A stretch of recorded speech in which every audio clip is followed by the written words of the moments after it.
আর এই মুহূর্তে যে বড় খবরে নজর রাখবো, শেখ হাসিনার মৃত্যুদণ্ড, হাসিনাকে মৃত্যুদণ্ড দিল আন্তর্জাতিক ট্রাইব্যুনাল আদালত। আপনাদের জানিয়ে রাখবো, হাসিনার বিরুদ্ধে মানবতাবাদী অপরাধ এবং গণহত্যার অভিযোগ প্রমাণিত।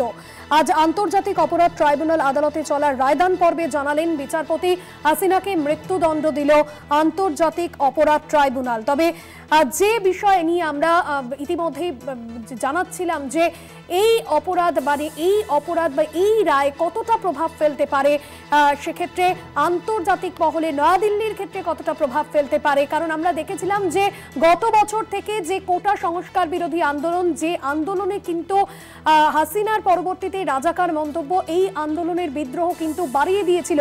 আর এবার হাসিনাকে মৃত্যুদণ্ড দেওয়া হয়েছে। হাসিনার বিরুদ্ধে মানবতা বিরোধী অপরাধ এবং গণহত্যার অভিযোগ ইতিমধ্যেই প্রমাণ হয়ে গিয়েছে। এবং ৭১-এর মানবতা বিরোধী অপরাধের বিচারের জন্য ২০১০-এ বাংলাদেশে গঠিত হয়েছিল আন্তর্জাতিক অপরাধ ট্রাইব্যুনাল, এবং তখন ঢাকায় রাজত্ব আওয়ামী লীগের প্রধানমন্ত্রী পদে শেখ হাসিনার সেই তার গড়া আদালতেই সোমবার আরও একটি মানবতা বিরোধী অপরাধ মামলা, যে মামলার মূল অভিযুক্ত শেখ হাসিনা নিজেই।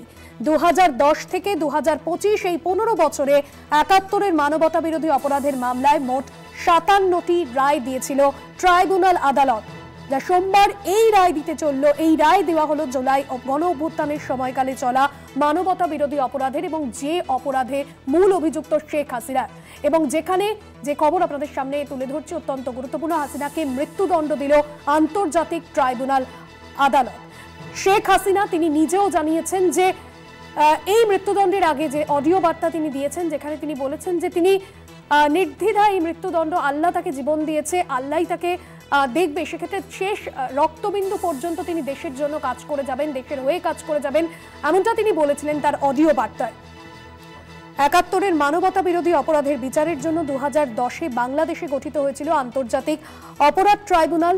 তখন ঢাকায় রাজত্ব আওয়ামী লীগের প্রধানমন্ত্রী পদে শেখ হাসিনা, আর সেই তার গড়া আদালতেই সোমবার এই মানবতা বিরোধী অপরাধের মামলার রায় ঘোষণা হলো। এবং শুধুমাত্র এই রায়দান বাংলাদেশের প্রাক্তন প্রধানমন্ত্রী শেখ হাসিনার ভাগ্যই নির্ধারণ করবে না, পাশাপাশি বাংলাদেশের প্রাক্তন স্বরাষ্ট্রমন্ত্রী আসাদুজ্জামান খান এবং প্রাক্তন পুলিশ মহাপরিদর্শক তার ভাগ্য কিন্তু নির্ধারণ, অর্থাৎ মোট ৫টি মানবতা বিরোধী কর্মকাণ্ডের অভিযোগ ছিল এই বিরুদ্ধে।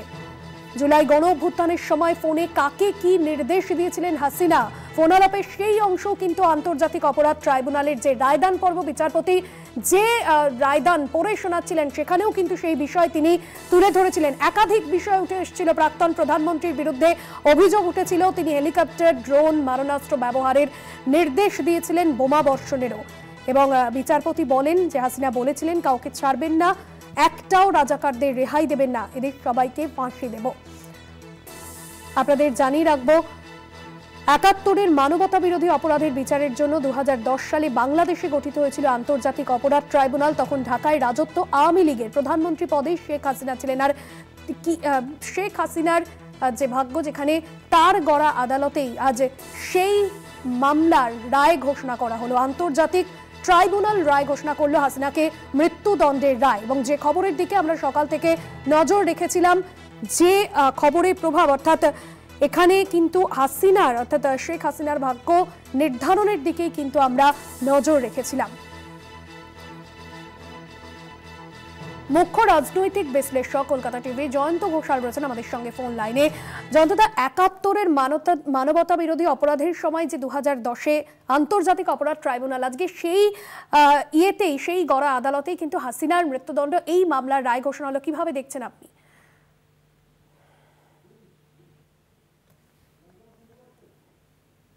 জয়ন্তদা, শোনা যাচ্ছে?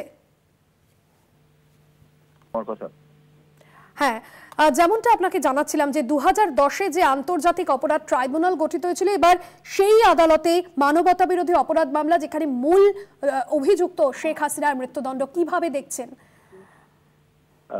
শেখ হাসিনাও জানতেন যে এমনটা হতে চলেছে। তার কারণটা হচ্ছে, আমরা সকলেই জানতাম, তার কারণটা হচ্ছে যে শেখ হাসিনা যে কারণে সাংবাদিকদের কাছে সাক্ষাৎকার দিয়ে বারবার বলছিলেন যাতে নির্বাচনী প্রক্রিয়া তাকে সামিল করা হয়, আওয়ামী লীগকে সামিল করা হয়। এখন নির্বাচনের যে দিনক্ষণ ঘোষণা হবে, তার সঙ্গে এই মৃত্যুদণ্ডের একটা সংযোগ স্থাপন হচ্ছে। তার কারণ আওয়ামী লীগকে এর ফলে কোনোভাবে নির্বাচনী প্রক্রিয়ায় অংশ নিতে দেওয়া হবে না, সেটা পরিষ্কার। নাম্বার 2 হচ্ছে যে শেখ হাসিনাকে এখন ভারতে আরো রাজনৈতিক আশ্রয় নিয়ে থাকতে হবে, তার কারণ মৃত্যুদণ্ড যখন বলবৎ হওয়ার কথা হয়েছে, তার ফলে যেটা হলো কি শেখ হাসিনা যেতে পারছেন না ঢাকায়, ফার্স্ট কনসিকুয়েন্স। নাম্বার 2 হচ্ছে আওয়ামী লীগ ভোটে অংশ নিতে পারছে না। এমনকি বিএনপির সাথে হাত মিলিয়েও একটা চেষ্টা হয়েছিল যে ভোটে যদি অংশ নিতে পারে। এখন যেটা হবে, বিএনপি এবং জামাত আলাদা লড়বে, কিন্তু বিএনপি এবং জামাতের মধ্যে ঐক্য না হলেও তারা, জামাত ইজ আ ডিটারমিনিং ফোর্স নাও। সুতরাং সব মিলিয়ে এই ভয়ঙ্কর একটা বাংলাদেশের মধ্যে জামাত নিয়ন্ত্রিত রাজনীতি শুরু হয়ে যাবে। একদমই সম্ভবত যোগাযোগ বিচ্ছিন্ন হয়েছে। ধন্যবাদ জানাবো আপনাকে জয়ন্তদা। মুখ্য রাজনৈতিক বিশ্লেষক জয়ন্ত ঘোষাল ছিলেন আমাদের সঙ্গে ফোন লাইনে।